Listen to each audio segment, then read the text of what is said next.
Hello, everyone. Thanks for tuning in. Once again, you're listening to World Combat Sports. What's good, everyone, on this Wednesday? We halfway through the week. For those of you that's been working hard, the laborers out there that's getting it in, I feel you. Salute to you. Hard work. You know what I'm saying? We're getting close to the holidays. There's a lot of things that's popping off, of course, when it comes to combat sports. But my topic of discussion today is just to address the one and only group of Deontay Wilder supporters. First and foremost, salute to everyone who believe. As you all know, that the court system is indeed in arbitration about the Deontay Wilder and Tyson Fury situation. Now, we have to reflect back, of course, and appreciate and salute everyone that's in the building. As always, Michael Johnson Boxing, what's good? 79 Boxing, what's good? What's good? Salute. Tone, salute. So therefore, I've been talking to, some individuals within the camp, right? So I just want to reflect back on the situation of the expiration. Okay, from the original date of the fight, right? You had a 90-day extension. That 90-day extension could not be withheld. Could not be kept or appointed because of. Hold on for a second. What the hell? Okay. So the original date of the boxing match between Deontay Wilder and Tyson Fury, there was no way they could have kept that appointment. So therefore, due to COVID-19, it was pushed back, to December. That was on a 90-day extension, people. And that extension in itself expired, so to speak. So, you had people out here that was basically saying that the contract expired. Good. Tyson Fury can move on. And it was puzzling to me that certain individuals who I respect has been in boxing long enough to understand this. Contracts just don't hit the wall like that and then they're forgotten. There's a lot more to it. Else they wouldn't be contractual agreements. It wouldn't be no need. I know some contracts that's out there, they have very little value. They're considered diminutive when we're talking about their value to the fighter. But in this particular case, on the highest tier, and one of the most talked about trilogies in boxing with Deontay Wilder and Tyson Fury, it wasn't going to go away. It wasn't going to fizzle like a lot of you haters was hoping. I don't hear you talking about it, and that's my only point. I want to bring it to your attention. Because if you're going to sit up here and talk about, I just can't wait till the champ. I just can't wait till the champ speak up. Why the champ haven't spoke up? He's clinically depressed. He's going through it. He's in the darkest time of his life. He's crumbling. He has no more heart. He should just quit boxing. He's done. Tyson Fury broke him. Mark Breland saved his life. The best thing that could happen in his career is the tower came in the ring. That's the best thing that could have happened. He took a beating. The voice of sanity was Mark Breland. Why would he fire Mark Breland? And I'm saying to myself, like, out of all the naysayers, while this man was the reigning defending WBC champ, right? Of all the naysayers that was out there, why are you still disappointed? It's almost like it's no way to satisfy y'all. You all was critical of him when he was winning, when he was absolutely knocking cats out. And then he lose on February 22nd. And then you want him to speak on it. You just want him to speak and say anything. People are like pretending like they're eager and they're feeling some type of way, like deep down inside their heart is going out to the champ. Like we just want him to say something. He's been so quiet. So when a man like Deontay Wilder loses his title, right? How can now he become guilty of something else? Like he already done suffered his first defeat in his career. So how can you say he's guilty of something more just because of your selfish ways? Now you're saying he owe it to the public. He owe it to the public to speak up.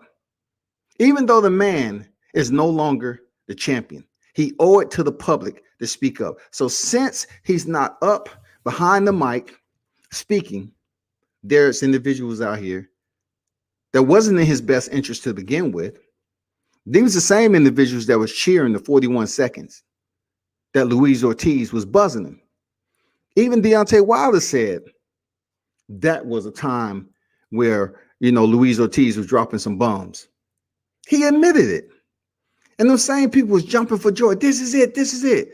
And then when he came out in the 8th round and reestablished himself, it was a wrap.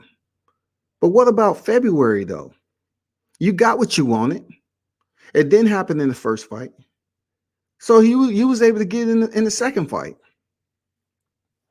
And what's amazing, though, is people just look at the whole ordeal as if they never said anything negative about the champ while he was undefeated. You said he should fire his own team, right? You said the man should fire his own team.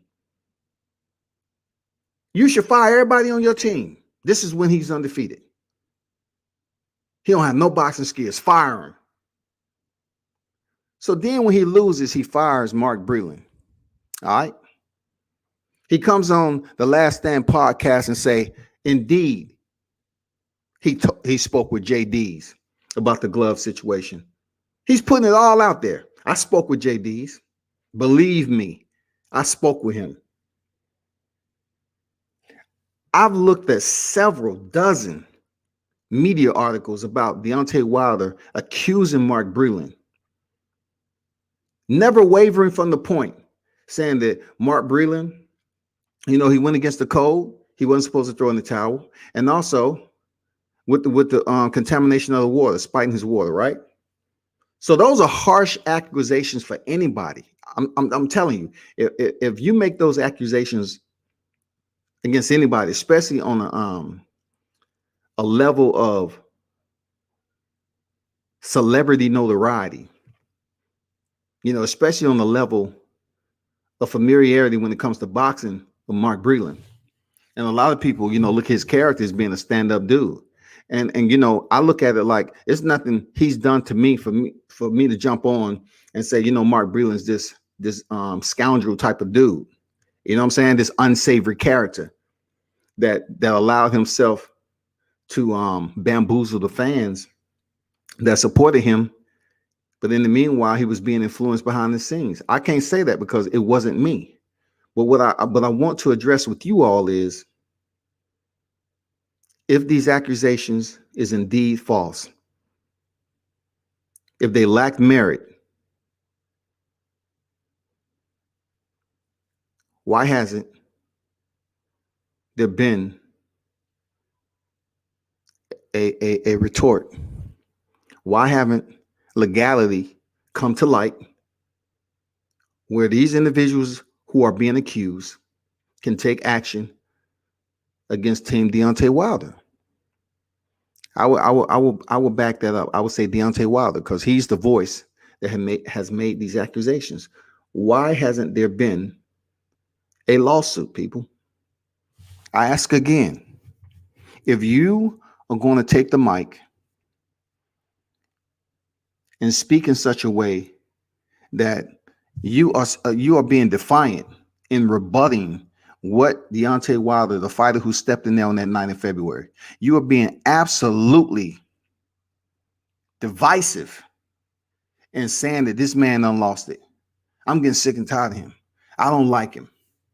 He's this, he's that. Because of all from what he's explaining to the reason on what he knows has been going on, right? Guess what I heard, though? In court for this arbitration for their trilogy, right? That everybody, not everybody, I'll take that back. A lot of individuals were saying that it was no longer going to happen. Then we just get word that it's a go, it's green. Then we get word that it was green, right? After all the time, I was up here saying that Damn, how can you just let a contract believe that it has a contract of this magnitude, first and foremost, believe that Tyson Fury is going to be given the outlet to do what he wants to do just because you're saying a contract has expired? It's absolutely not that easy. And, even Eddie Hearns has mentioned, when they was up here saying that Anthony Joshua and Tyson Fury has agreed on a 2-fight deal. But then an article comes out and mentions that, well, we pretty much understand that Team Wilder may place this in legality for arbitration, right? So if that is indeed the case, then if Fury is unable to fight Anthony Joshua until this is cleared, then we would go on to face Alexander Usyk, which is the WBO mandatory, right? So if it was no merit to this contract, then how can Eddie Hearns, or all people that really talk with reckless abandonment sometimes, he identifies that there's going to be a bookmark in the forward progress of potentially Tyson Fury facing Anthony Joshua. There will be a bookmark that will halt everything. We have to take care of this first before we go to another chapter in this boxing career between Deontay Wilder and Tyson Fury. That is a contractual agreement. Now, we've heard Bob Arum place it on public record. He said, it doesn't matter if it was COVID-19. That doesn't slow down the process. So if indeed he's the one saying that the fight needs to be with the live gate and everything else, so why wouldn't it be just as easy for him to say, well, during the COVID-19, it definitely postponed the original date. So therefore, the 90-day extension, could we present the fight to the public the way we want to, with the live gate and the PPV? And the answer is no. The answer is no. Even though we have Showtime, PBC, who's having partial live gates at the time, right now, Bob Arum and Top Rank has not been on board with having a partial live gate. They have made no mention about trying to jump on board and follow suit. None. So therefore, this particular contractual trilogy is in court for arbitration. And from my understanding, Team Wilder has thrown the first blow.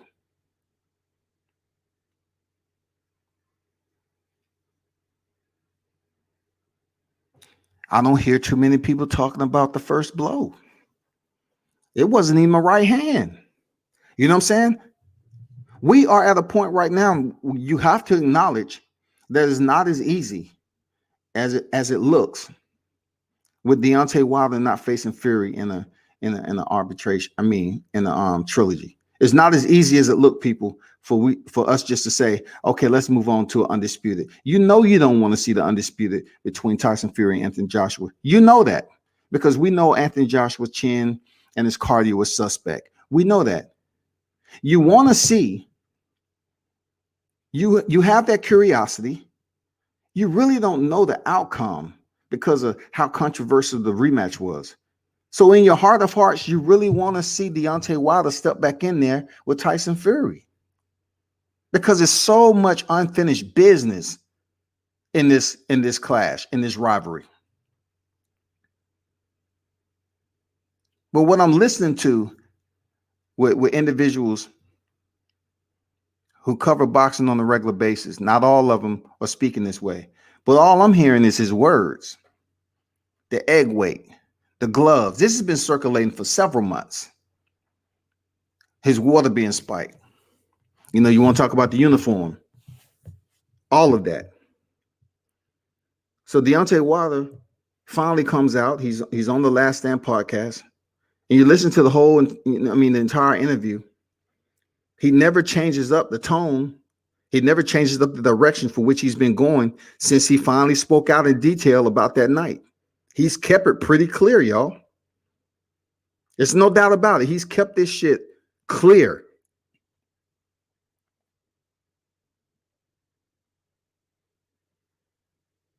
But why is there so many people again trying to be the judge, jury, and executioner? Why is it so easy? Like, I mean, what's going on? I'm just trying to find out, like, what happened. Like, this shit is personal. Y'all make this shit personal. It's not all about media coverage. Like the jokes y'all make about, you know, the champ, and this is coming from fighters too. The jokes y'all create and put in the narrative for others to chime in on in your live chat. A lot of that banter is freaking negative. It's personal. And I understand boxing in itself is a dirty, grimy sport. But I'm trying to find out if an individual has explained to you and reiterated that he is not tested positive for drugs, he has never sit up here and been in any trouble like that in boxing. He's been pretty much the fighter that you would want, you know, like the people's champ, right? He's been the model citizen when it comes to boxing, right? We can give him that credit. But people want to talk about the family, how many kids he got. You know, he's making excuses, you know. And I'm trying to say to myself, like, use the same motherfucker that was up here talking so much shit when he was clean. His record was clean, unblemished, with no motherfucking losses. You were still sitting up here vilifying the man for having fragmented fundamentals, for lacking the depth when you know his story. Like, this is what I can't get. And it's not really. If you look at my shit on YouTube, you know, I wrote a brief summation down below, right? It's not that I'm whining, right? But they're talking about a man who had a fast track through his Olympic pedigree, which I've already mentioned and several other people have. He had a fast track. He started boxing late. So you know the history from what he was been able to accomplish as Olympian all the way through his professional career up to now.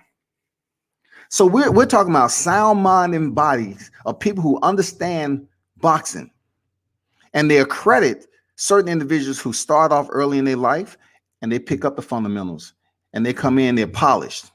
And then you look at individuals like Deontay Wilder, who people are quick to mention his age now, right? Just because it's approaching a trilogy, they find any way, shape, or form to discredit. But you know that you're not going to be able to change him, reinvent, and deter him from fighting a style that he's comfortable with. You can only addition, basically, you can only improve or polish up the areas that he already have. And you can remediate with him. You already know in a sequence on what boxing consists of. So what we want to help you do is remediate certain areas of your skill cachet to use that on more of a regularity, like your jab. We want you to put the jab out there more often. We want you to do this. We want you to throw the hook more. We want you to, they want to remediate the areas that certain people may frown upon that are absent from Wilder's game. Why do I say that? Because when it comes to Deontay Wilder, most of the individuals believe that he only has a right hand. He has the equalizer, which a part of that is true. He is the hardest hitting boxer in the sport, right? He does have the equalizer. But once again, I pondered this thought. If he only has the right hand, why was it so difficult to dethrone him? And being that he is now dethroned from his title, why is there so much controversy? I think a lot of people know it's controversy involving the way he lost. Because when you take an individual like him and he wasn't giving you that same energy that we used to, and there's plenty of his fights out there on YouTube that's accessible to the public. If you take just a look and spend some time and looking at his energy, you can tell his energy was different. Now, of course, we know and can assume strictly that he wasn't scared to step in there with Tyson Fury. Why? Because he's been in there already with him. We're talking about the top 2 heavyweight. In the top 2 heavyweights in Tyson Fury and Deontay Wilder fighting one another. He gave this man an immediate rematch, and Tyson Fury ran and did other things. He finally comes back and the fight is stopped in controversy, right? Deontay Wilder said, you went against the code. You're disloyal, untrustworthy. You know the code. I told you. If I'm willing to draw the sword, I'm willing to die for it. Just give me that. I told you. I have to live by my own words. I have to live by my own words. I can't go ahead and say, well, you know, I want to, Bronze Bomber want to get a body. But then I'm scared to go in there and go to war to get the results that I'm looking for.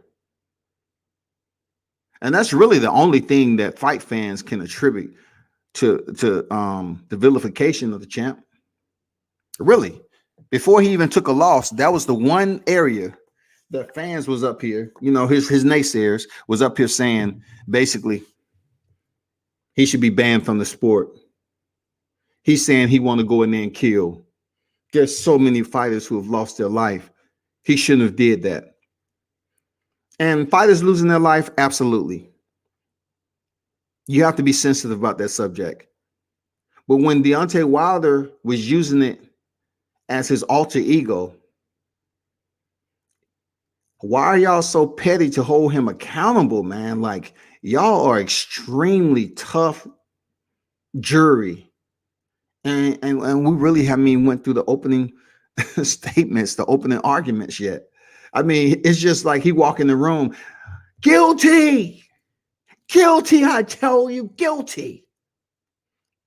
Calm down now. We really haven't heard, you know, the opening statements. You know, we haven't heard anything. We don't care. He's guilty.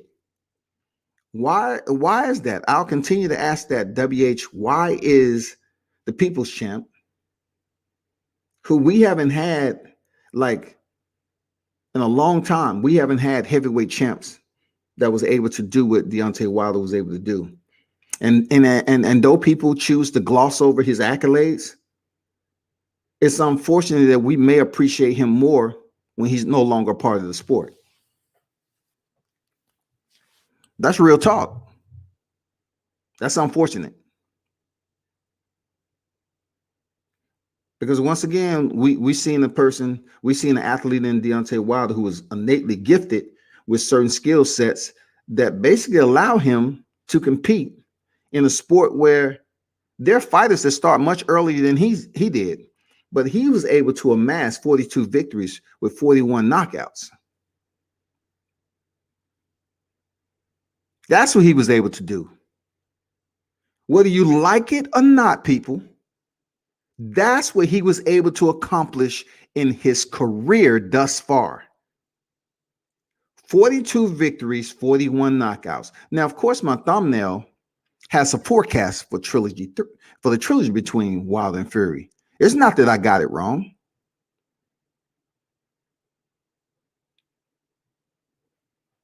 I believe honestly, now that the team has a different scope of awareness, when they head back in here for this trilogy, they're going to take all the necessary precautions to make sure they check off all the bullets that they need. They check off the list. They dot the I's and cross the T's when it's time to re-enter the battlegrounds to get his title back. No more ducking, no more dodging. It's going to be time that the fight date is announced, and that's one of the remaining areas of decisions that's in court on when this fight will take place. And where is the bigger question. Where will it take place? It's going to do grand numbers. It's going to draw just as many people in as it did in the rematch. Why? Because this has so much intrigue in such a negative fashion that people are left with no options except to tune in. Except to tune in. It don't matter what look, it doesn't matter how you denigrate him in the media. You're going to tune in and see him fight regardless. And for Fury, it's only a matter of time. If he's living by honesty, that he went in there and did everything he was supposed to do,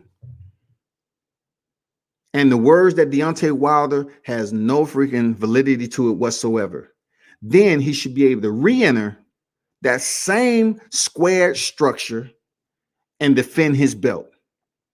He should be able to defend his belt with no problem and get it done and over.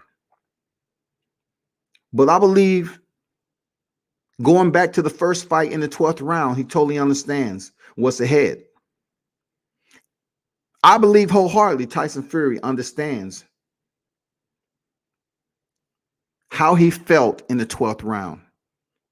He understands that Deontay Wilder was not the same fighter that he fought in the first fight. What up, Major Key?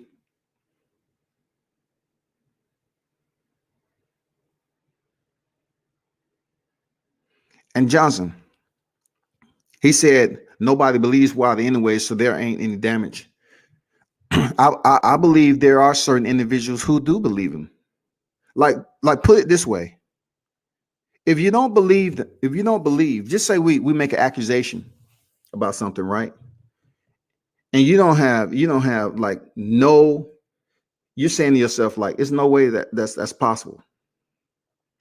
There's no way that he can preface anything to help me believe what he just told me. We're going to brush it off and we're going to say, okay, cool. But when it comes to boxing, and in this particular scenario that played out February 22nd, it does leave you with some curiosity. It does. It's no way. You can try. We, as human beings, we have the option of denying something that has truth to it. And also we have the option to basically discard something that is undeniably false. We truly have that within ourselves to make that decision. We can do it. God blessed us with that ability to do that. But a lot of people in boxing, when it comes down to it, they really just don't have that evidence. You know what I'm saying? They're looking for the evidence to play out in court. They're looking for the evidence to come to the surface. And for anybody who followed in boxing long enough, and from the history of those who've been caught, suspended, and some banned, you would know that if we're talking about gloves, it has to be something that's identified and submitted on fight night as an issue. And those gloves have to be confiscated by the commission and examined. That didn't happen. Also, let's just go to the other sample of evidence that's being a part of the accusations, and that's the water. The bottled water, the specific bottle, it has to also be retained on that night. You can't retain it the day after the fight. It has to be confiscated right then and tested. So being that we don't have that ability to retain these sources of evidence, the gloves and the water, and then also get a clean examination of the gloves to see if the padding was all the way there, to see if it was a possibility through the film that there was cheating. If that is not the case on fight night, to retain these two samples, which are the gloves and the water, which is the two big, I'm talking about, these are the huge accusations placed on Deontay Wilder. If they wasn't able to obtain it for evidence, then there's no way that we can even look at it as coming out in court. Now, Deontay Wilder mentioned in court that he has evidence. The same thing which he has mentioned out here to the general public. I have evidence. I have evidence. When a person says they have evidence, it's two ways you can look at it. As motherfucking fact or just a bluff. You can look at it as fact or just a bluff. But I seriously doubt Wilder will be up here bluffing in the court of law. They're saying I got evidence. So if Tyson Fury is saying that, Deontay Wilder has defamed his name and he's trying to make himself seem vulnerable, a 200, he probably 300 and some right now, 300 and some pound fighter up here telling the judge that Deontay Wilder has defamed his name.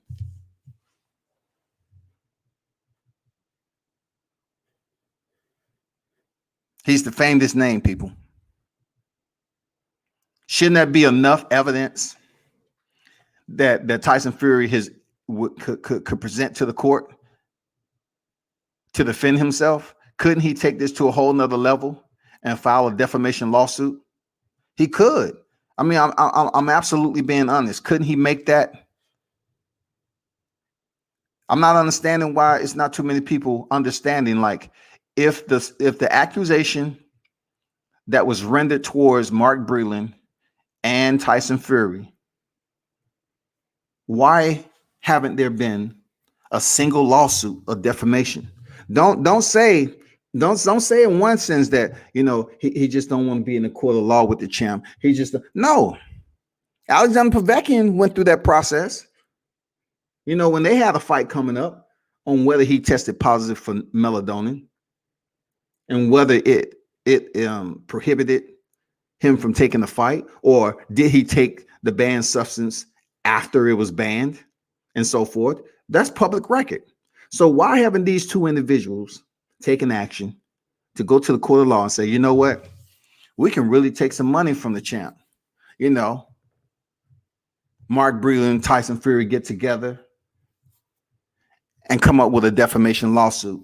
If it's that easy, just like him only having a right hand, why don't you do it, people? Like, come on, bro. Why don't you do it? Just do it. If he's up here bullshitting the public and no one believes it, what about the individuals who that arrow is projected towards? They're targeted.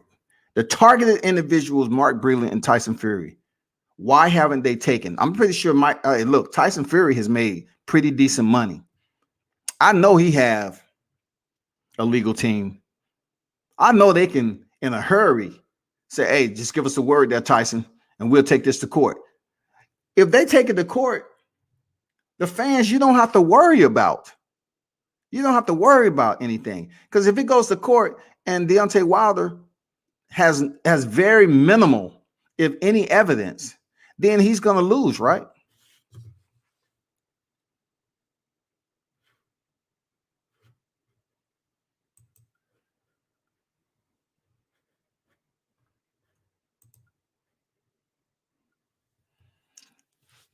I'm just trying to figure this out.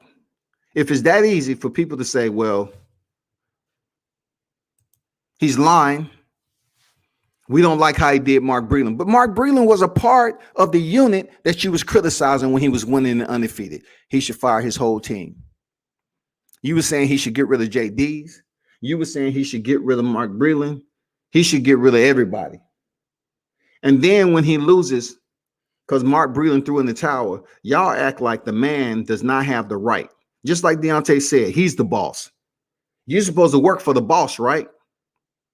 So if you're not adhering to what the boss, in this particular case, Deontay Wilder, has told you previously before stepping into the ring, you're not to throw in the towel, and you go ahead and do that in front of millions watching, then what action and repercussions should he take?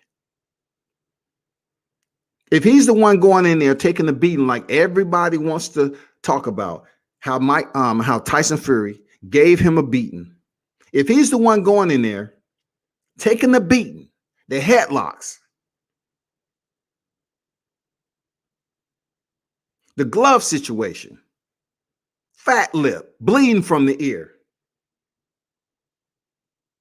If he was the one in there taking a beating, then why in the hell is his team not in a position where people to recognize they should adhere to what the boss is saying? If he's saying he wants to go out on his shield, that is what he's supposed to do. Why throw in the towel and Kenny Bayless is the third man in the ring? Why would somebody say Mark Breland is the voice of sanity on the team when you barely hear him say a word? I think it's easy for you all to zone in on Mark Breland because he barely said anything anyway. So you want to basically say, okay, let me raise him up for his boxing accolades and him being quiescent and not saying too much in the, to the boxing fans. But yet you don't know how he's feeling until he came out with his recent statement. So that doesn't negate the fact that Deontay Wilder has made these accusations towards Mark, but Mark has not filed any type of legal response to those accusations that are damning. I'm talking about damning. You're talking about integrity. That's just like, look, that's just like some in the military, right? Some incidents in the military where this is real. Like when I was coming up through, like just say you had an alcohol related incident, right? You had an alcohol related incident, and they'd say, you know what, you made a bad judgment right there, so we're gonna punish you, and they might give you like restriction, or they might give you a bad paper, so to speak, a counseling in your book. You take that, that's alcohol related. You could have been, putting people's lives at stake a little bit, if you got behind the wheel, but that's an alcohol related incident. Then you flip it over to you stealing or you lying. That right there holds a lot more weight in that setting in the military when I was coming up than drinking, than an alcohol related incident. If you told a lie and you just told a simple lie, that violates your integrity as a person. And people look at you like, man, motherfucker, a liar. There's no way he been in charge of me. That motherfucker can't even tell the truth. But you didn't have that same energy when so-and-so was wrapped up in an alcohol-related incident. And I look at it in this case.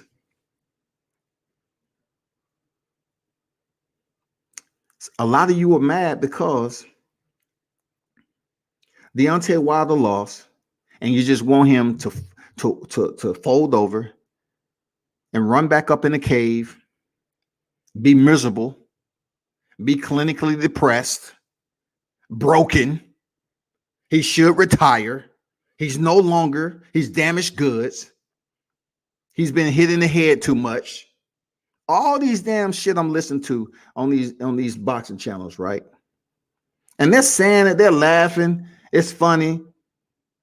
And I'm saying to myself, these same individuals, and some of them are boxers, they're making light of the situation. They're making light of the situation when they themselves has been hit in the head. And not everything they have mentioned has been absolutely true. But since Deontay Wilder is a fucking easy target for people, he's an easy target.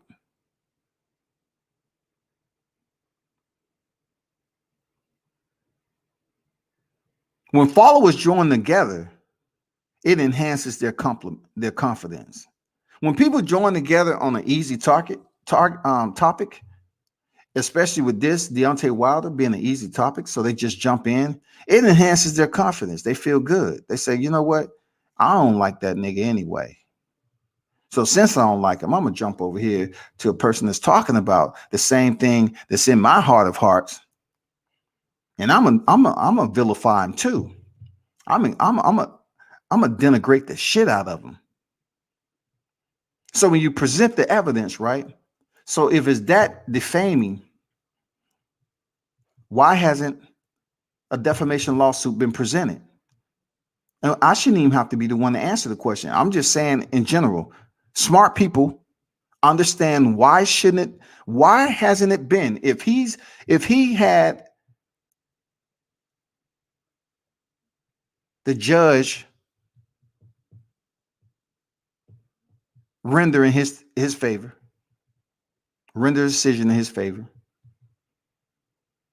for the trilogy to happen, why are y'all still acting like the man absolutely has no merit to justify what he's been telling y'all? If you believe, he let the contract expire, why are we getting word that the ruling was in his favor and they will indeed fight in 2021? Why are y'all overlooking that? I can give you one reason. I believe y'all just don't want to acknowledge that there is truth to what Deontay Wilder has been speaking on. I'm not sure to the depth of it, but that man is in a court of freaking law. Why isn't he being held accountable for defaming the characters of individuals who are well known in their popularity in professional boxing? Why isn't somebody just please drop it in the live chat? Tell me, why hasn't there been any type of legal retort and a lawsuit filed from two different people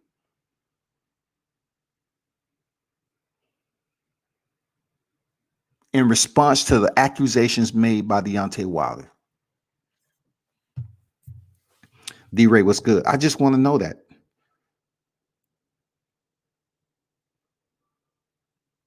I just want to know that.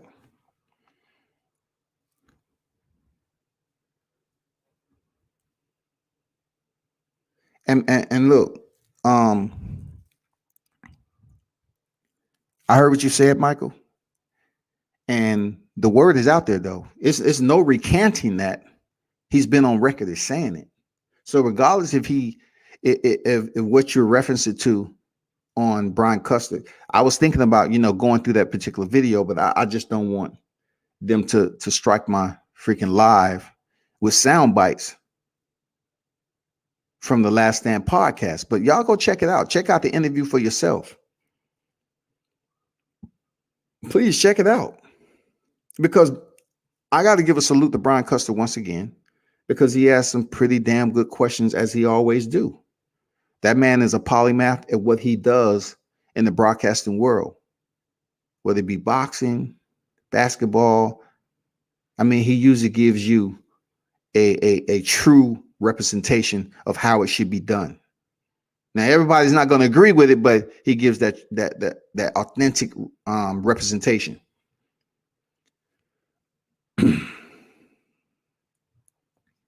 He never told Wilder to stop. He just said, I won't fight you. Now for Tyson Fury, if he's saying he'll never fight Deontay Wilder again, then therefore it leaves us for this open-ended dilemma on what's going to happen next. You think he's going to just freely go over there? That ain't going to happen, because Eddie Hearns has made it perfectly clear that his projection with Anthony Joshua and Tyson Fury is pending on the outcome of this arbitration with Deontay Wilder and Tyson Fury. If it was so easy, once again, for Tyson Fury to say he's not going to fight Deontay Wilder again, then he shouldn't even go to court, because no matter what the court system say, he has his own mind made up and he's going to do what he want to do. And he doesn't give a damn about the court. If that's the case, if it's that easy, don't show up to court. If you plan on freezing them out, it looked like you ducking to me. I truly don't think Tyson Fury wants to basically revisit and stand across the ring on a man he tried to permanently injure. I don't think he wants to step back in there. I truly believe there's some hesitation and optimism in the back of his thought process. There's some fright in how the fight is actually going to play out. I don't think Tyson Fury is scared to step in there with Deontay Wilder. I just believe that he is kind of like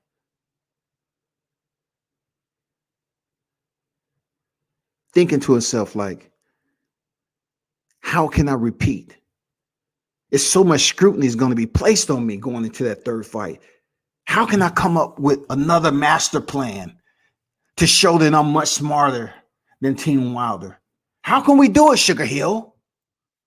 Talk to me, Sugar Hill. How can we derive this plan? We already seen Ricky Hatton. The video is out there in the first fight. There's so many video still frames out there that are questionable about the gloves. How can we get away with this? Shit, the only other way they can get away with it, Tyson Fury, is have a motherfucker fly in on a goddamn paraglider and try to land on Wilder's head and with a claw hammer in his hand and try to swing once he make freaking impact with Wilder. Just swing the hammer, plop, so Wilder can't continue. That's the only way he can prolong this shit. Seriously. Get somebody with a freaking blow dart gun or something. It's gonna have to be something dramatic, because him just saying he's gonna freeze Wilder out and he'll never fight again. Well, that's different from the words that Wilder was saying. No one's talking about. Wilder say, "Hey, when you get yourself together, I'll give you a title shot." So you trying to say that the good merit go unnoticed? The good nature? He said he'd give the 400-pound previous champion, drug cheat, dope fiend, he would give him an opportunity. Just get yourself together. I give you the opportunity.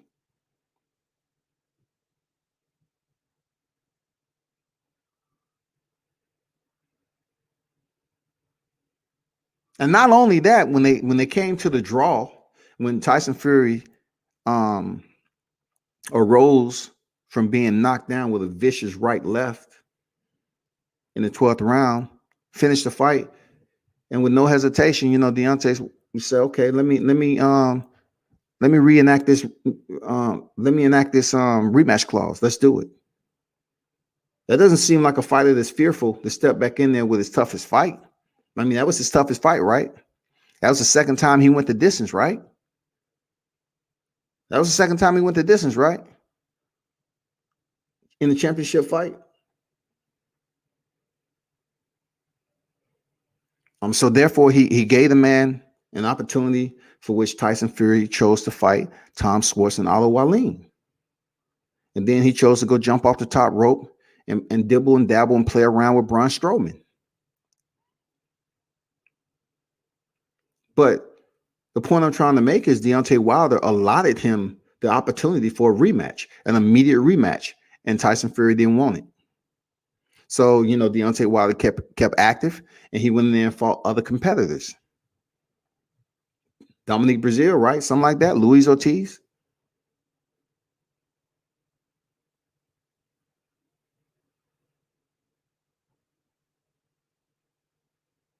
So what do we do now?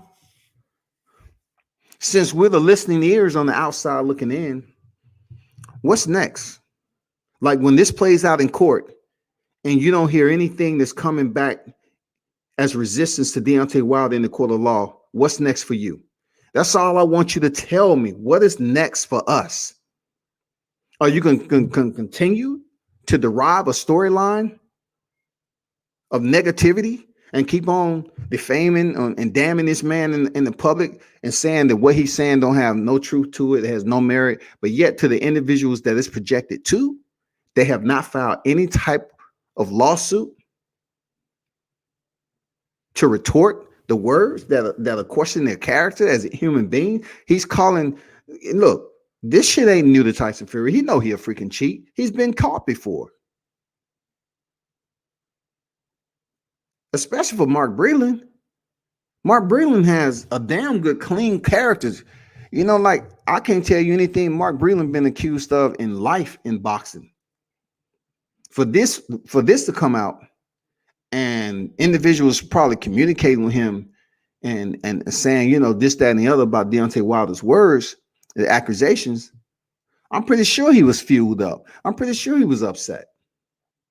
Why wouldn't he be? Those are poignant accusations, man, for somebody to make against you. Why hasn't there been a lawsuit to retort the allegations made by Deontay Wilder? Why aren't we seeing that in the court of law? Everybody else wants to talk about all this other stuff. Why isn't, and why has there not been a dual lawsuit submitted by Team Fury and Breland to basically try to shut Deontay Wilder down? Shut him down and shut him out and shut him up. I mean, just explain that to me. Just help me understand, why hasn't it happened? Point blank, why hasn't it happened? You all want to talk about everything else and laugh and talk about he's been hit in the head and all this shit. He don't know what the fuck he talking about. We don't like him and all this other shit. Why hasn't it been a lawsuit filed and presented to the media that is active? An active lawsuit pending in accordance to the allegations made by former WBC heavyweight champion Deontay Wilder.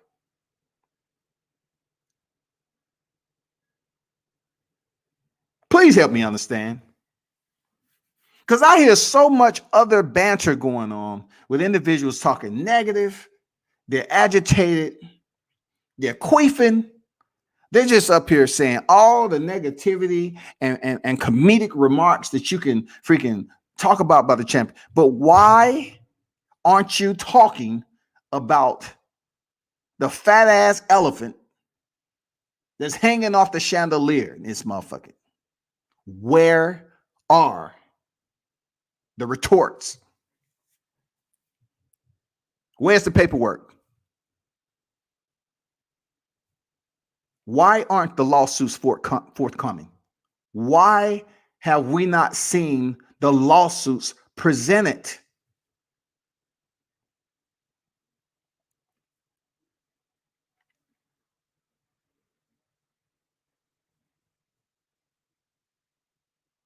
So if you're just done with the champ in general, I'm pretty sure you can continue to keep your fingers crossed and say this. Well, you know, they'll figure it out. They'll get around to it. We're talking about the court of law, right? For first of all, a fight of this magnitude, for even Deontay Wilder to be, for Deontay Wilder to be pushing to fight one of his toughest fights, that he was stopped. Look, the referee stopped the fight because of a towel. His corner stopped. For him to want to pursue the trilogy. Why are you all sitting up here looking at this man like he's a coward, like he doesn't have no character when it comes to a boxer? Why are y'all saying that? Why are y'all sweeping so much dirt over this man's legacy? He defended his title successfully 10 times. He reigned for over 5 years. He loses one time, but yet I don't see the same symphony playing this motherfucking music when Joshua was freaking stopped by Andy Ruiz. I don't hear the same symphony playing for Dillian White, one of the freaking enemies out here, the nemesis, when he gets stopped by Alexander Povetkin. It's his second knockout loss. I don't hear people parading and protesting and saying, you know, there's no way Dillian White should step back in there with Povetkin. It's no way. And just imagine if Alexander Povetkin would all of a sudden came down with COVID to push the fight off? Do you think COVID automatically changes direction? Say, you know what? We got some boxing shit to take care of. Come on. We're going to seek out Alexander Povetkin. Nobody wasn't saying anything about, what, 3 months for Dillian White to turn around and get after a brutal knockout? But from my understanding and clarity, Deontay Wilder was still on his feet, bleeding, fat lip, battered, bruised, and still throwing punches when Kenny Bailey stopped the fight. Battered, bruised, and still punching when Kenny Bailey stopped the fight. And even then, he was coherent. The same coherence that he used when he was buzzed in the 7th round with Luis Ortiz, and he walked directly to his corner. Boom, directly, a beeline. He did the exact same thing when Kenny Bailey stopped the fight. He said, no, what the fuck you doing? No, I'm good. And Kenny was trying to explain to him, no, your corner threw in a towel. He went directly over there to Mark Breland. No hesitation. No motherfucking, we want to give you a sobriety test. We just want to give you a competence test right now. What I want you to do is put up your index finger, and I want you to touch your nose. But first, I want you to lean your head back, lift up one foot, and touch the tip of your nose. That's all we want you to do before you go over there and talk to Mark Breland. We want to see if you are coherent enough to know where you're at right now. None of that. He went directly over to Mark Breland. And it's like, why the fuck you do that? Or whatever the conversation was. Why the fuck you do that? The man went right directly, no hesitation, and asked the man who threw the towel, why the fuck you throwing the towel? Does that seem fake to you all?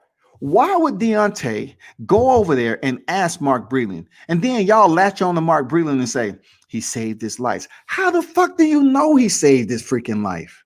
Do you know? Were you in there when other fighters are taking punishment in the ring, whether it be heavyweights or not? So y'all just gonna pick and choose this fight because the fighter who you favor to win won, and the fighter that you despised lost. So now you feel like he has no voice. He shouldn't advocate for himself. I'm sorry, cowards do that. I don't see him as a coward. I see him as one of the toughest fighters to ever step in there, absent of the true boxing template that you all want to say he doesn't have. You know what I'm saying? He only has a right hand. And that makes him even more greater that he was able to amass the record he did with just the freaking right hand, if that's what you mean. But back to Breland. If Deontay Wilder was so fucked up and he didn't know where he was just taking this inhumane beating. It was just, oh my God, grotesque to watch.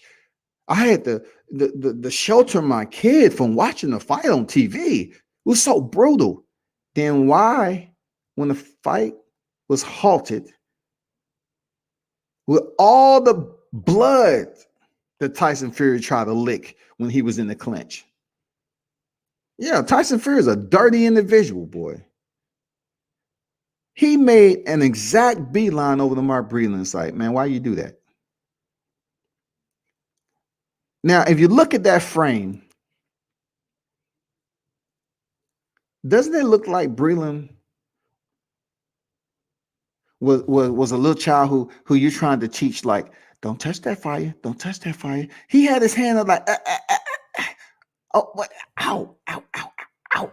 He didn't know what to do. He's like, oh shit, I fucked up. Ah, God damn it. He's sitting up there. He don't know what to say because he know he fucked up. It takes us back to menace to society. You know you fucked up, right? Now you know you fucked up, right? You know that, right? You know you fucked up, right? That's what was going through Mark Breland here. He knew he had fucked up. If you ask JD's, Should you throw in the towel? JD said no. You ask him again, he says no. JD's is sitting in the area, the immediate proximity outside the ring apron, and he is watching the fight along with Mark Breland. And Mark Breland throws in the freaking towel.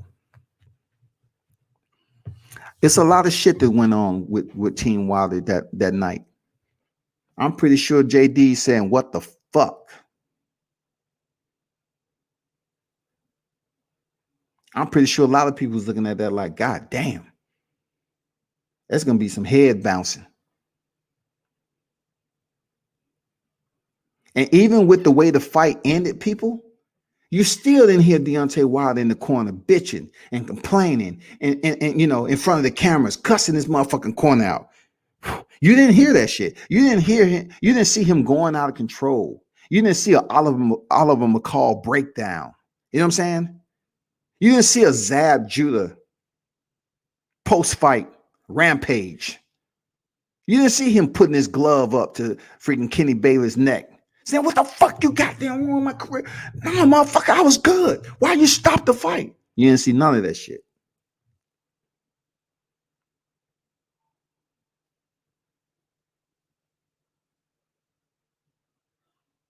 You didn't see none of it.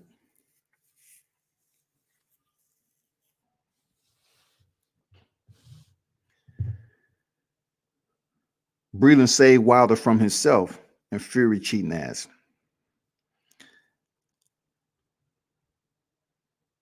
I understand where you're going.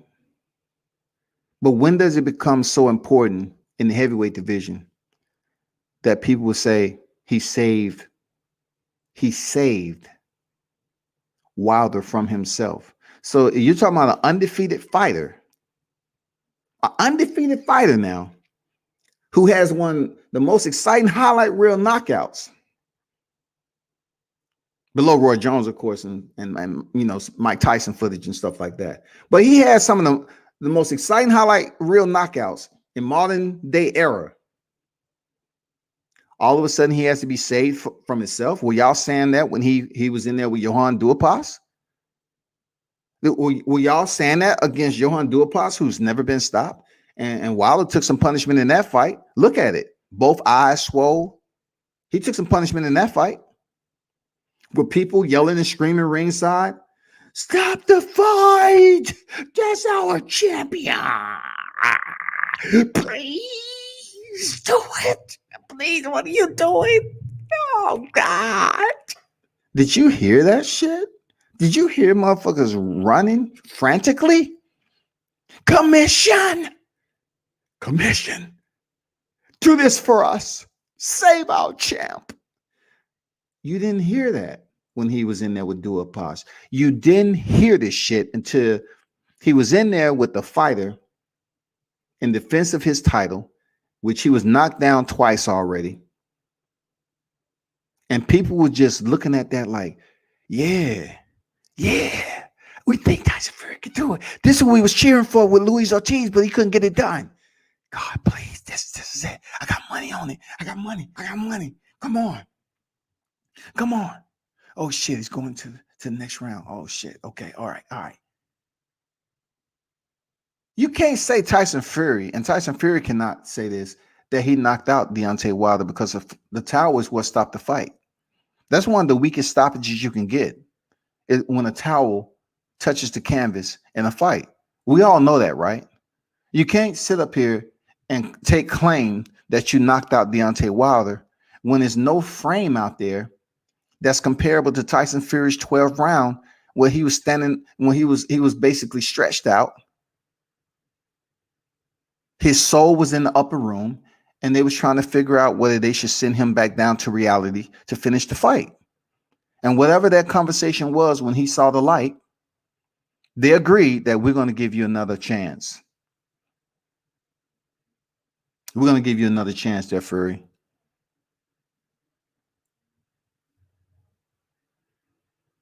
And that's when he opened his eyes to the count of Jack Reese.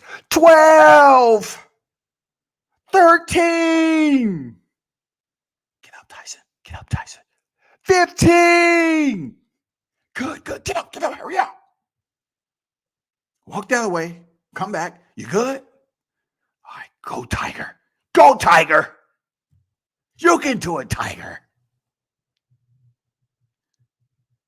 Go finish the round strong, Tiger.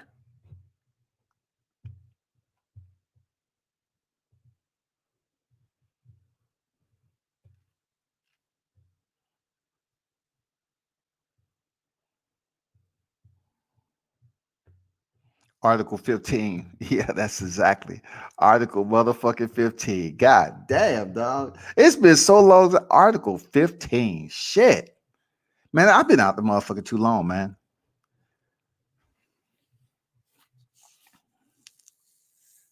D-style boxing in the building. What's good with you? What's good? What's good? I feel deep down inside, right? It's good that people stop saying this because, you know, the two equalizers of Teofimo Lopez and Deontay Wilder. So, you know, people tend to think that when you support Deontay Wilder, you support none but black fighters across the board. But then they say, oh, another popular fighter he supports, Teofimo. Oh shit, how we gonna weigh this? They, in one sense, they say Deontay Wilder, you're a dick riding fanboy. But then you continue to support him, and you're not sitting up here bashing him. In my opinion, a dick rider, in a sense of the cliche term, means that you temporary. Like you're willing to jump on the bandwagon when he's doing well, but then time he face adversity, you're retreating into the motherfucking brush. You're not even here to defend him. The possibility of him heading back in there for a trilogy to think he's able to get his belt back. I truly believe he can. That's real talk. I truly believe he has, because I'm looking at the Deontay Wilder that stepped over the ropes that night, and how different he looked. And though he survived, it's a lot of his behavior and his performance that tells me that he's an absolute warrior in a combat sport for which he did not take up at a young age. He wasn't born to do this. He didn't initially take on this sport and say, you know what, once he got up to a point, 5 years old, he said, you know what, I want to box. He wasn't doing it. He made a command decision in his life that said, I got to start making more money. You know, I want to start boxing and start fighting for my daughter. Let's do it. Let's do it. That's what I want to fight for. That's what I want. For somebody to make an abrupt, impromptu decision such as that, and to amass a record of 42 victories, 1 defeat with 41 knockouts, and 1 draw, of course. You should think to yourself, like, why do you consider to continue calling this man an absolute bum? I know he has a easy alias for you to say bomb squad, and you spell it different. I get it. I've been living long enough to know that, you know, now we in a social media era where there's a lot of empowerment going in behind these screens while people's fingertips are molesting these home keys on the keyboard. You know what I'm saying? I get it. You're empowered by that. But why are we not looking at the fact of the depth of the heavyweight division and the fact that he's faced the competition that was allotted for him? Like the heavyweight division, he was even scheduled to face Alexander Povetkin at one time. Wasn't he going over to Russia to face Alexander Povetkin? I think him not going over there, knocking Alexander Povetkin the fuck out, leaves a lot of people with an easy open gateway to say he ain't fought nobody. Up to Tyson, he ain't fought nobody. I really wish that fight with Alexander Povetkin would have happened, because he would have went over there and finished a job for which Dillian White could not. People wouldn't be using the same banter that they use today. It'll be different. The energy would be different. Seriously, the energy would be absolutely different. If he would have went over there and knocked Alexander Povetkin out, all the rest of his fights after that, people would have, you know, We just can't. Man, that's a tough one. Who is he fought again? Oh, God. How many losses Alexander Povetkin have? Okay, God damn. That's legitimate opposition right there. Okay. Believe me, people would have looked at that shit different. If he would have been the one that handed Alexander Povetkin his second loss, people would have looked at the shit different. Now you got AJ, who would get a bit more credit because he was able to stop Alexander Povetkin. But then again, I mirror this up. Why is it when he faced Luis Ortiz, which no other heavyweight seemed to want to fight, that's in the top 3, the top 4? I don't see anybody lining up to face Luis Ortiz. Why is the only 2 losses on his record to Deontay Wilder? Why isn't Dillian White lined up to face Luis Ortiz? Why is he continuing to call out Deontay Wilder when he will basically shorten your night quicker than Alexander Povetkin? Alexander Povetkin knocked out Dillian White in shorter fashion than AJ. But yet, when he comes to his senses, when his freaking consciousness began to become a bit more clear and a bit more lucid, he says, "I want to rematch. I don't know what happened. I got a bit complacent. He knocked me out. He chinned. I got chinned. But let me tell you this. Next time it's not going to happen. I need my shot. I need to get back in there and get it done. I need to redeem myself, for the UK people that tuned in the boxing media. Because really, I want Deontay Wilder." No, you don't. No, you don't. Dillian White, you do not want Deontay Wilder. He is an easy name for you to call a coward. He is an easy target for you to be derogatory against. But when it comes down to stepping in the ring with him, Dillian White, you know damn well that you will have the same results that you had with Alexander Povetkin and Joshua, but it would be in shorter fashion. You know this, Dillian. You know this, man. Why are you playing? You know you will be asleep, absent of a mattress and pillow, but possibly in between the ropes like Bermain Stavern, and just as your head rested when you were stopped by Alexander Povetkin. You know this, Dillian. Stop playing. Anyway, back to the topic at hand. I just want to let you all know, the ones that's out here that's fueled and enraged. And I really haven't brought the Black Boxers Matter into the equation. But it's just difficult for me to sustain understanding when people hype about what we've experienced this year. And they want to talk about what Black Lives Matter and all this, right? But then in boxing,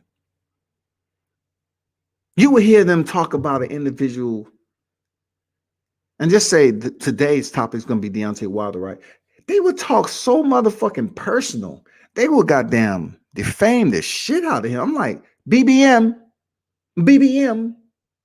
Black Boxers Matter. Black Boxers Matter. I mean, what am I trying to understand about the hate? Y'all motherfuckers out here hating hard, calling the man a bitch. He acting like a bitch, rather, and all this shit.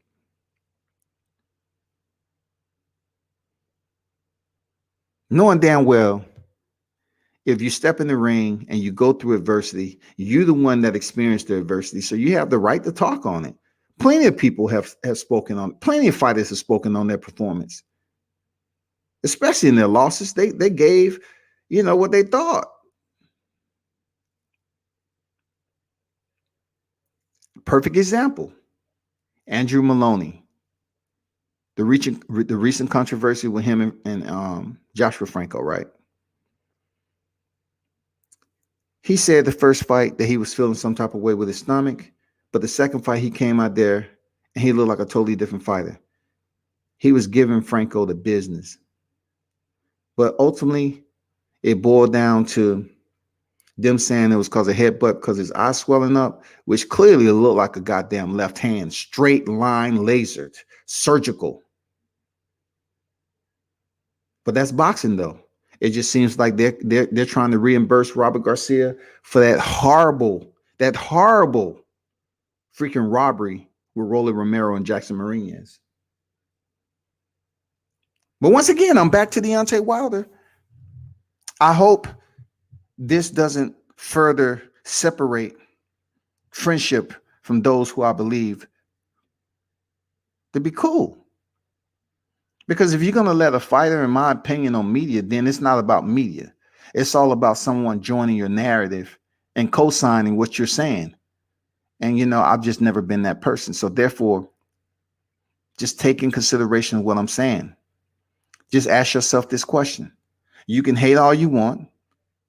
You can speak so that you can speak in a way and excoriate Deontay Wilder every chance you get on here. But ask yourself, if indeed is what he's talking about with these allegations, why hasn't there been any type of legality enforced upon him? It's that simple, right? You're talking about with individuals that have pretty decent money for a legal team, right? You just can't say, oh, they just don't want to go through court. No, it's simple. It's simple, right? Because if indeed someone spiked your water, wouldn't that affect you from getting work in any other boxing gym? Wouldn't they say, oh man, that's all right, yeah, you're talking about that water. That's the DMT. Well, I'm talking about that water right there. I don't know about that. Motherfucker be talking on their breath and shit. I don't know, man. Why you over here, man? Who brought him over here? Who made that phone call, man? Shit, god damn, man. Nah, we don't need no trainers, right? But you had a sign outside, so my trainers needed. Oh, man, we already got somebody, man. Shit, yeah, we good, man. We'll call you if we need you, though. We'll call you. It ain't no hard feelings, man. Shit, no. We just want you to get your shit taken care of, you know, and all that first. You know, we don't want no problems, man. We don't want no problem. If indeed this shit isn't true, we should see lawsuits flying in 2021. We should see them before the end of the year to bring in the holiday season. To help all y'all out, to give you a little smile on your face. We should see the lawsuits filtering in from the heavens above. You know what I'm saying? The lawsuits should be active, and they should start flying in with the reindeers to bring in Christmas the right way. Period. Santa should ho, new lawsuits for Deontay Wilder. Ho. Merry Christmas. We should see it.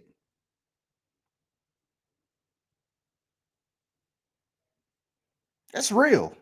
We should absolutely see lawsuits coming in. If indeed that is not the case, all I do is challenge the ones that continue to condemn this man. I just want you to come on another live and just say, you know what? Maybe there was validity to it.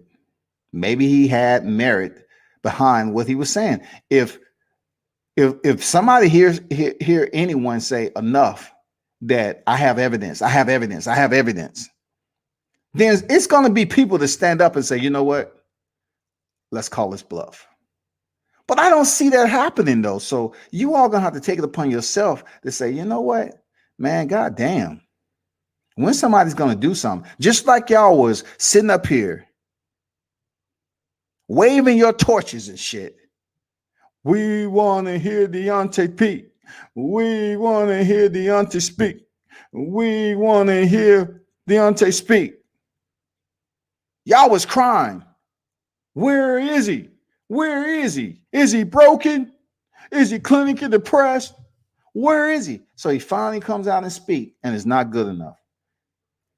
And as I was saying all along, I was like, man, fuck that.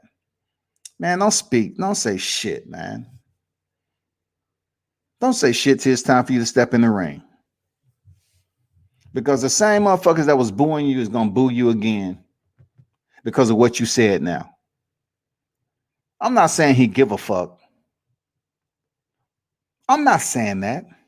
I'm saying in general, it really didn't make a difference. Because they was gonna treat you the way they was gonna treat you regardless. And me, I'm me being older than Deontay Wilder, I guess I look at it in a different light. If I was in his shoes, as much as I don't like using this scenario, I would say, what was that I was hearing in the Staples Center in the MGM Grand? Y'all motherfuckers booing me in my home soil, and I'm fighting a neighboring fighter. Y'all know y'all done fucked up, right? You done fucked up. Okay, y'all want to boo me in my home? Okay, all right, cool. Okay, all right, cool. They gonna say, champ. Isn't where you can give me one more bomb squad? We haven't heard bomb squad in so long. Nah, I'm good. I ain't no. That's the old me. Like I used to say bomb squad, but now, why put forth all that energy for people who really don't give a fuck about me? Why give bomb squad for the fans? That when it comes time, outside of Dominic Brazil, outside of Luis Ortiz, outside of Romain Stavern, I fight Tyson Fury, a known repeated cheat. Y'all motherfuckers gonna say, oh man, I want to goddamn salute the UK fighter for being an absolute cheat and being a motherfucking blackguard to the sport of boxing, never defended a single title, vice a man who defended his title 10 times. Why should I give you bomb squad? That takes a lot of energy.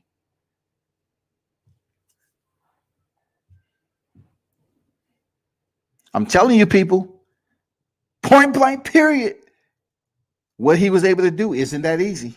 And y'all gonna find that out. Y'all gonna find that out when, of course, he goddamn closed the curtains on his career. And the US be yearning for a heavyweight champion. Y'all be yearning for a heavyweight champion. Oh my God, where's the heavyweight champ? Y'all gonna be dipping down in attendance to the lower divisions. And then you're gonna be like, hey, is anybody who do we have on the lineup for the heavyweight division? Who do we have on the lineup? Who? Oh, I ain't gonna watch that, man. No, I'm just gonna stick down. I think I'm gonna stick down with 54. You know what I'm saying? 47. 40, 35. 30 might heat up. I'm gonna stick to the middle divisions. You know what I'm saying? Shit like that. But that heavyweight division, I don't know who the fuck it is. Like who's the heavyweight champ representing the US? Y'all gonna miss the man. Believe that. Y'all gonna miss Deontay when he's done. When he finally hang up the gloves, it's a wrap. Y'all gonna be looking for a bomb squad, goddammit. To this day, y'all gonna be looking for a bomb squad. Y'all gonna be looking for someone to talk trash leading up to a fight. Y'all gonna be looking for a dude with power like he had. Y'all gonna be looking for it, man. Who is the next to take over? That's the bigger question. If you don't know who's the next to take over, why don't you do this? Why don't you start showing love and say, you know what? This second time around, third time around, rather, I'm gonna support the champ. I'm gonna stop being a motherfucking a chronic hater. I'm gonna stop holding Deontay Wilder accountable for what I don't hold other fighters for. That's what I'm gonna do. From here on out, I'm gonna pay attention to the champ and wish him the best going in there against Tyson Fury for this trilogy. I'm gonna root for him. Because how can you sit up here and continue to root for guys like Tyson Fury, who never defended the freaking title, not even his WBC title yet, left the sport and blew up And he could audition for a role of the Humpty Dumpty, if they called him over there in the UK. Fury, do you have a minute? Just wondering, as big as you are, we're trying to make a movie. And we're thinking about coming out in 2021. It's called Humpty Dumpty. You heard of it? You big enough? You want to play it? I know Humpty Dumpty was a bit shorter, but do you think you can play the new Humpty Dumpty with some boxing skills? I mean, Tyson Fury was that fucking big, yo. This motherfucker could have sat up on top of a wall and rolled off that motherfucker and cracked some pavement, yo. But y'all don't want to show love to a person that's always in shape, always representing the sport respectively. You know what I'm saying? Doing what he's supposed to do as a champ, knocking motherfuckers out. Isn't that what y'all praise Mike Tyson for? Y'all praise Tyson for it. But what y'all will give Mike Tyson credit for inside the ring is that potentially he had better boxing skills than Deontay Wilder.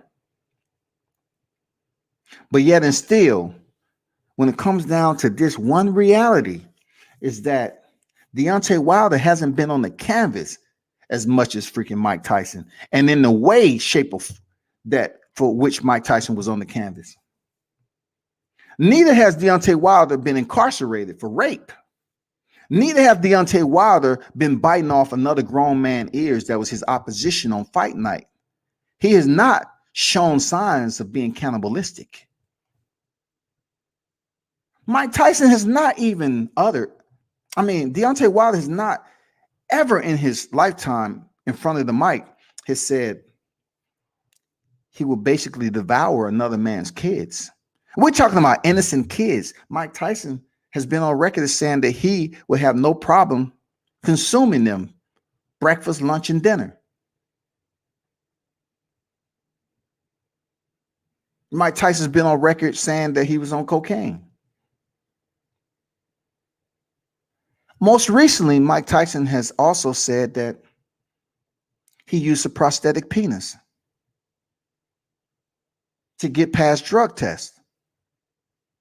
This is the fighter who people see in person and say, you know what, that's Mike Tyson. We love Mike Tyson. But look at all the areas of Mike Tyson's life that people selectively ignore. They jettison the fact that Mike Tyson was one of those dudes. Like, real talk. They don't even mention it. But yet you have someone like Deontay Wilder, who I've said 1,000 times over, he doesn't even come close. He doesn't even come close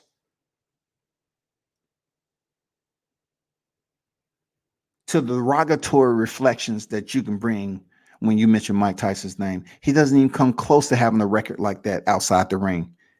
He doesn't even come close, people. Not even I'm talking about not even within a mile. He didn't leave the sport, and you got people up here saying, man, I wonder if he wouldn't have got incarcerated, what he would have been like. No, we got people that saying, oh shit, he started the sport late, still earned a bronze medal, and then he was able to accumulate a record like that. Boo, boo. He doesn't have enough negativity as a black man in the sport. So we got to create that negativity for him. It's some bullshit going on, people. That's all I'm saying. Ask yourself, it's some motherfucking bullshit. Why everybody want to jump on the narrative, and then you got motherfuckers that's just disliking people who support Deontay Wilder. Nah, I can't fuck with that nigga right now. Fuck that nigga. He want to support Deontay Wilder. But I thought BBM. I thought the black boxers mattered, man. Come on, I thought they did. Seriously, I thought they did. So why are you sitting up here disliking other black media who's not jumping on the narrative?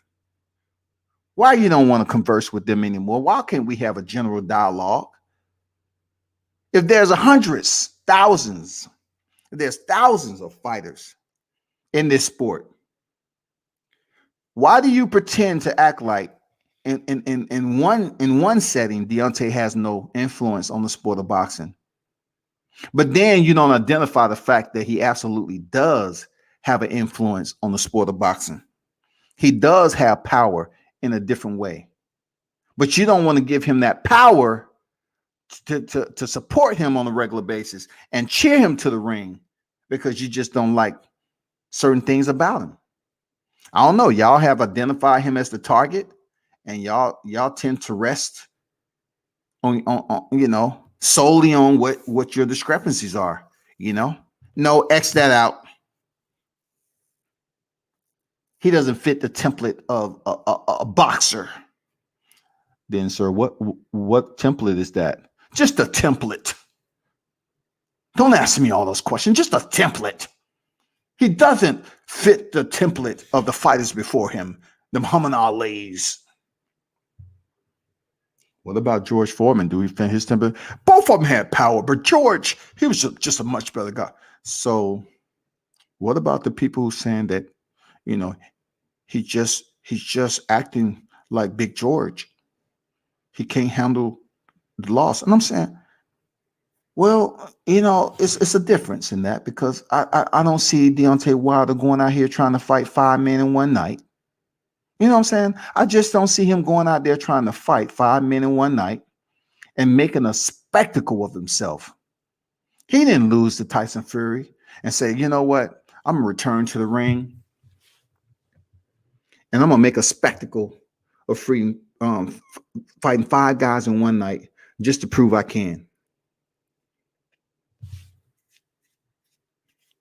If anyone has that footage in Alabama, anywhere, let me know, because he didn't give off that aura to me that he took the same mentality as George Foreman. He didn't. What about some other templates? Tyson? Did he have the Joe Frazier template? Because Joe Frazier had one of those styles that people can frown upon too. It wasn't just his hook.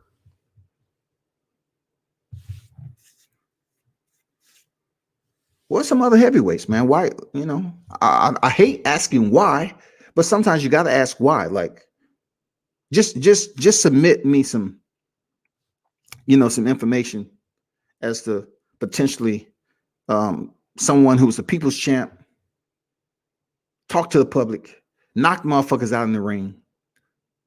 While all of a sudden he fires one member of his team, and y'all say, you know what? That is what we was waiting on. We was waiting for another black man to come at another black man, so then we can big up one and then have a reason to vilify another. Oh Lord, I can't imagine if he would have fired JD's. Oh my damn. If Deontay Wilder would have fired JD's, he was in a no-win situation. Hey man, what's going on? Hey, you got a minute? Hey, did you hear what Deontay did? What did he do, man? He fired JD's. What? That motherfucker racist. JD's was with him when he walked in the gym. How the fuck he gonna fire JD's? He was with him when he was shadow boxing in the gym and shooting. How the fuck he gonna do? He racist. That motherfucker. Look, you have motherfuckers up here talking like Tyrone Woodley. They racist. Deontay, I always knew it in him. He was racist. He fired JD's. God damn it, he's racist.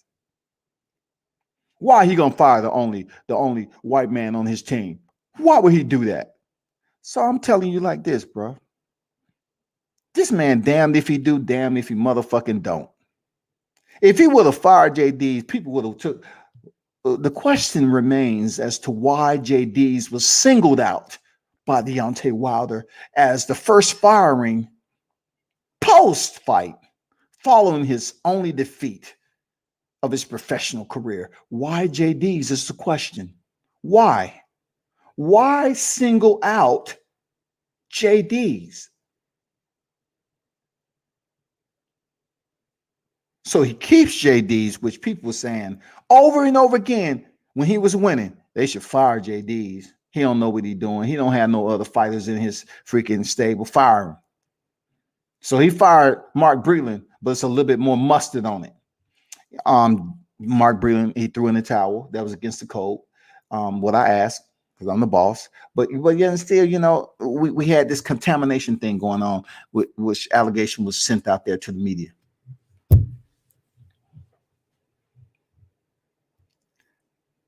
He received somewhat the same negative energy that he would have received if he fired JD's. Those were the two primary. I think a lot of people were just waiting for Deontay Wilder to do something to give them a valid reason. Like before, it was just their objective opinion on how he looked and performed as a fighter. You know what I'm saying? They was he don't do this right. He don't do that. He's the windmill king. He's just it was a lot of areas where they can just latch on to and they say, okay, cool. We can fuck with him on that. But then he fired Mark Breland.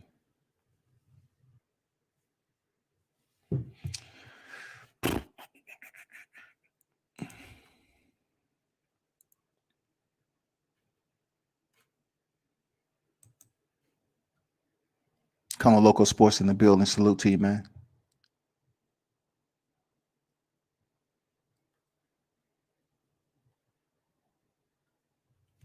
Speaking of Jared Miller,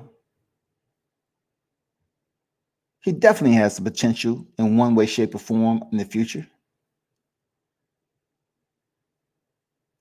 He definitely has a ways to go, but he has the potential. But someone should stop him and brief him on when he actually start to rise. But I take that back. I can't put that cloud over him. I mean, not Jared Miller, Jared Anderson. When Jared Anderson starts to climb the ladder of notoriety and he faces some quality opposition, right? Then hopefully he is able to go in here and satisfy the masses. Satisfy the masses through your performances and everything. So he won't have to face the humiliation of going in there and performing to the best of his ability and giving the crowd what they want. And then they still boo him in his hometown when he step up to the biggest fight of his career. I really hope Jared doesn't have to experience that because it's a lot riding on him. It's a lot riding on him. But I'm gonna be honest, he's no Deontay Wilder. I'm not saying he can't be one of the best heavyweights. I'm not a black man hating on another black man. I'm not. I'm saying I really hope that he understands what division he's in and what's expected of him. Because though they're not going to give Deontay Wilder his credit while he's still lacing up, all right? They're not going to give him his full credit. Understand that he's going to be in the shadow of Deontay Wilder for quite some time. You can say what you want. I'm sticking to what my opinion is. You may believe that it's diminutive to speak on his 10 successful title defenses and speak of him reigning over 5 years. But when it comes next in line, people are going to bring that up. When they don't have to see Deontay Wilder in the ring or he's not actively competing in the sport, they're going to be casting those names. Well, as a U.S. heavyweight champion, as a heavyweight champion in general, who can we, Jared Anderson's have to look at the fact that he has a long road ahead of him. He's very close to a title shot. Comparing him to Deontay Wilder at this stage in his career, what can he do better as far as, winning over the fans and so forth? Because with Deontay Wilder, he had the power. He had the equalizer. And fans adored seeing him go in there and put on a show. With Jared Anderson, how did he get himself to the it factor besides just going in there boxing? He needs a little bit more oomph in the heavyweight division. When do you think we'll be able to see that? That's the shit. If he ain't knocking out people and he's just boxing. I'm not talking about now. I'm talking about if he ain't going in there putting cats to bed, the American people are gonna say, he has boxing skills, but he don't have power. He has boxing skills, but he don't have power. And also, I'm not saying, but I'm just saying, I'm not sure if he's gonna pick up weight every fight. Now, there's no need for him to pick up weight and continue to, heavy the scales if power is not going with that. Just like Jarrell Miller. Jarrell Miller fighting over 300 pounds, but yeah, he didn't have no power with it. And then for him to continue to pop for pads, I just hope discipline-wise, if you don't possess the power and you have to box as a heavyweight, then stay a little bit more nimble, man. You know what I'm saying? Keep your weight at a range where you can still have that mobility. You know what I'm saying? As a boxer, as a heavyweight fighter. Don't just balloon up in weight and you become slower and slower and your cardio suffers. And then, you get to a point in the fight you want to rest. And now you got to be defensive. And you're taking punishment from a fighter who's actually tall and can bang and has pretty decent power. You might find yourself in trouble.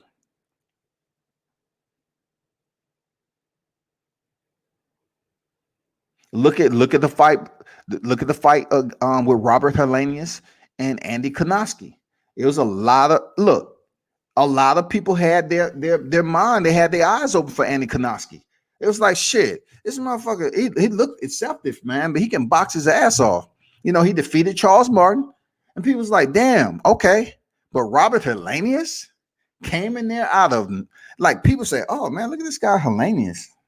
He's wearing like a black robe to the ring and shit, looking like a monk. He put on a show that night. He put on a show.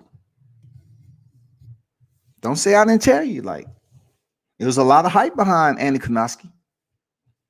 And he gave you the boxing that you wanted. A lot of hype behind Andy Ruiz. People saying, Joseph Parker fight, he pretty much won that, but he didn't get the decision. So he comes in here and he stops Anthony Joshua. So in order for Andy Ruiz to basically elevate his name to a whole nother level of heavyweights, being round the way he was and short in stature compared to the towering giants that he compete against, all he had to do was go back in there and defend those unified titles again. That's all. But he came in there deconditioned, overweight, and lost. He went the distance with a fighter who we know several people can go the distance with if they fight the smart fight. We know that. Where's all this power that they say he had? The ones that has a true power is Deontay Wilder. He has the true power. Deontay Wilder has the true bona fide power as a heavyweight. So, that heavy load shouldn't come at a price where people just going on here saying, we hate him for him trash talking. Well, you glorify Muhammad Ali for trash talking, but you hate Deontay because, he's from the country. He Alabama. So you want to be a motherfucking school teacher. Why is he speaking like that? You shouldn't be worrying about the small shit. But tuning in to see him step in the ring again. And that's where we at right now. I'm trying to wait till something else come out, some more word come out. And when we're going to get this fight for 2021, you know what I'm saying? We want to see.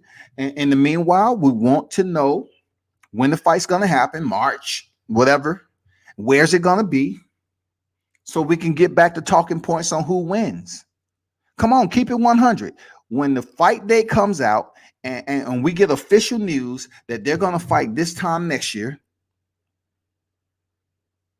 we don't want to hear, well, we know for a fact. I bet you still won't put money on Tyson Fury heading into this trilogy. After what you've seen in the rematch, it's a lot of you motherfuckers would not put money on Tyson Fury because they still going to say, is anybody looking? Hey, gather around. You think Deontay Wilder's going to knock his ass out this time? I'm going to put money on Deontay, but I ain't going to tell nobody. I don't think a lot of y'all motherfuckers are confident. If this fight indeed take place next in 2021, I don't think y'all confident to put your money on Tyson Fury because y'all still believe that Deontay Wilder has a deleterious right hand. And the amount of time he's had out the ring, and Tyson Fury, because Tyson Fury thought he was going to fight Caballero, right? That shit ain't pop. I told you that shit wasn't going to happen. That shit ain't happening.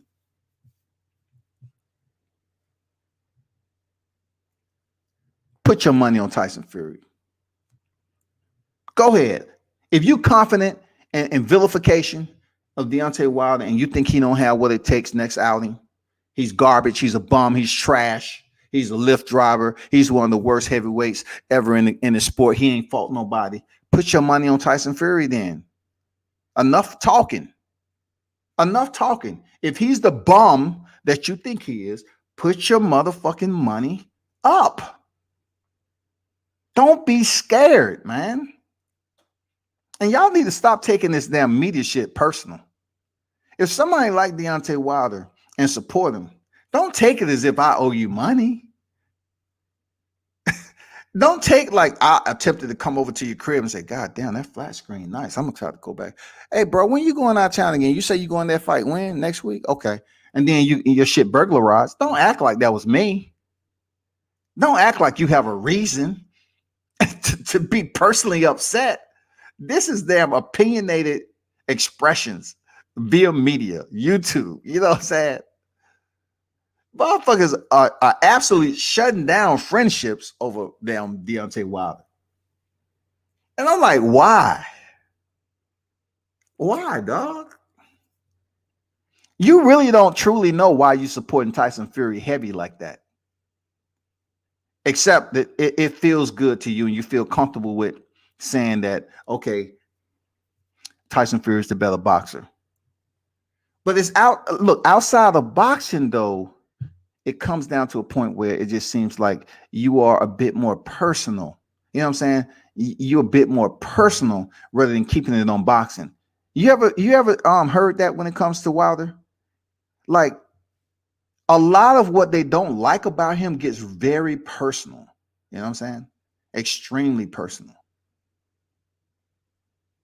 It's not, has absolutely nothing to do with boxing, though.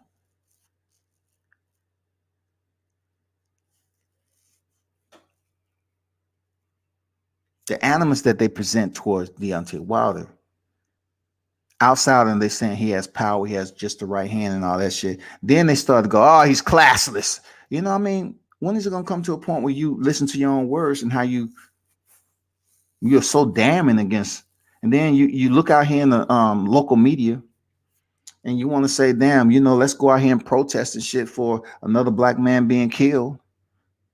You know what I'm saying? Your black empowerment, raise the fist in the air and all that. But yet, when you got a combat sport where people die in the ring too, where athletes are taking punishment, you tend to forget about the blackness.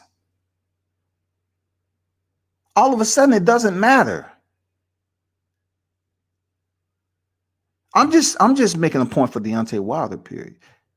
It doesn't matter. I don't go around using that all the time. I'm just saying for the ones who do. Like, don't BBM stand for something? Black Boxers Matter, right? Why are y'all sitting up here damning the man when you can't even pull up a motherfucking mugshot? You can't pull up a record, a criminal record. You can't pull up a boxing record. I mean, you know, something dealing with him popping positive for Pez.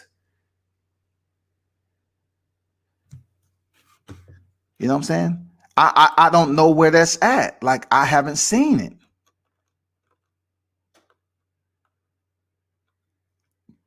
I haven't seen it. I've been trying to figure out where is it, but I haven't seen it, people. That's all. But anyway, like I said on my live, you either believe Wilder or you don't. But what you do, if you was Wilder, But what would you do if you was Wilder? I agree with that. That's a good question. That's a good summation. You know what I'm saying?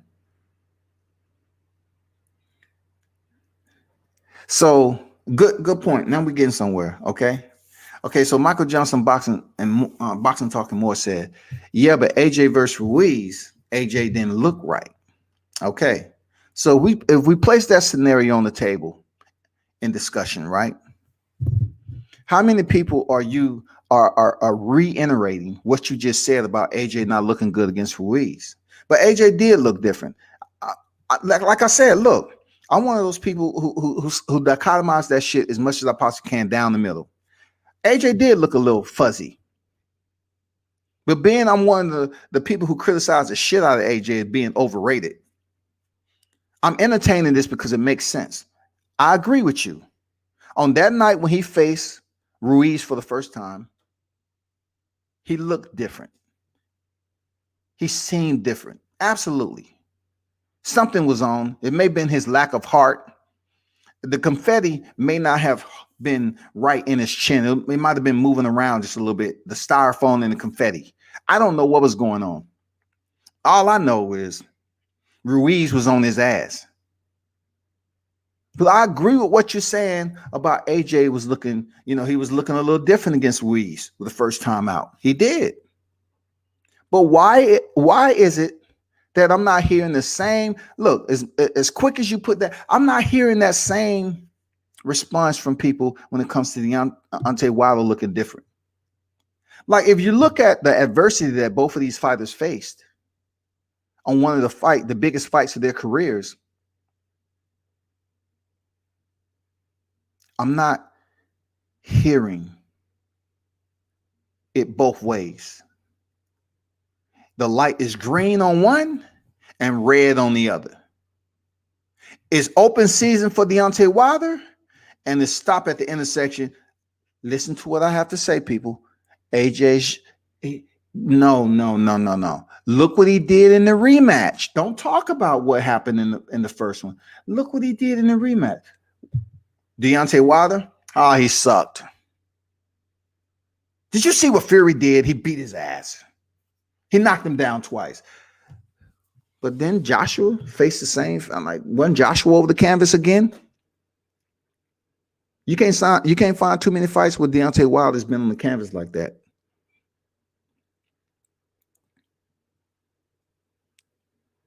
But people understand that,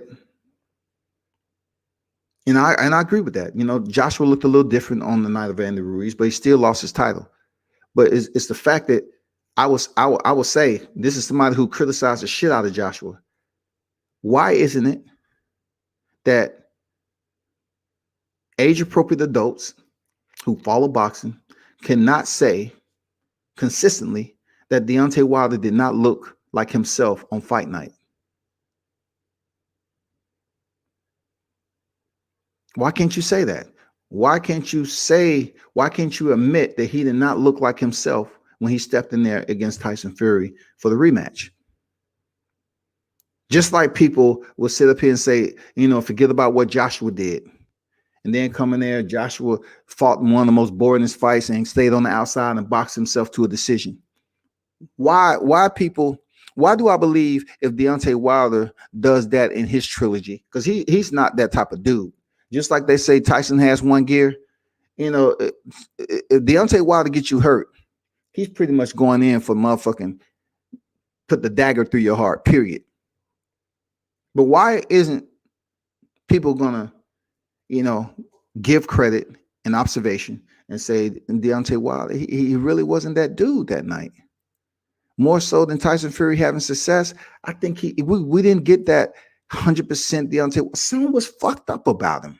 So therefore, since something was fucked up, I got to give him the benefit of the doubt heading back in this trilogy of getting the job done, because he had plenty of time to, if he's going to change up his trainers, he had plenty of time to kind of work on and polish up his game. It's up to Deontay Wilder, really. He has to come in a better fighter. And on top of that, him and his team have to be absolutely meticulous about their travels into the arena. They have to make sure that Everything is lined up perfectly to get him to the ring.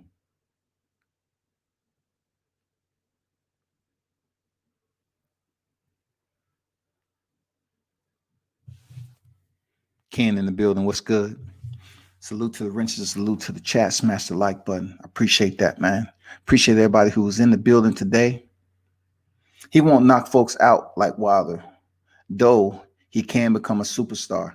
I believe Jared Anderson can become a superstar. He has the ceiling. He has that potential, that unlimited potential with his boxing skills to do damn good in the sport. Who am I to say otherwise? I just hope that he's able to stay focused with not picking up weight every fight and work on his cardio. Because just like I criticized Anthony Joshua for gaining all that weight, being up there trying to look like a motherfucking Adonis, but he couldn't keep that same energy if he was to go into the later rounds. He needed to make sure he work on his cardio as a heavyweight. And that's another thing. When it comes to Deontay Wilder, was it something that we can criticize him from, with cardio, dealing with his gas tank? He had a pretty decent gas tank. He's, like you said, he was still throwing punches. His power transferred into the later rounds. Jared Anderson is going to find out what is his what is the area of his skill set that people admire. You know what I'm saying? That they admire to the fullest. Like, what is it going to be with Jared Anderson? We've yet to see that. We don't know what that is yet. But he can box as a heavyweight. But he's no Luis Ortiz. He's no Andy Ruiz. You know what I'm saying? There's plenty of fighters out there that he's going to have to prove that he's better than them. That's higher on the ladder. But I'm talking about U.S. heavyweight champs right now. There's a heavy load for Jared Anderson as he continues to walk up and climb the ladder for his notoriety. I'm serious. There's a huge freaking pathway that he's going to have to cover to get the notoriety for the fans as being a serious contender, a U.S. contender.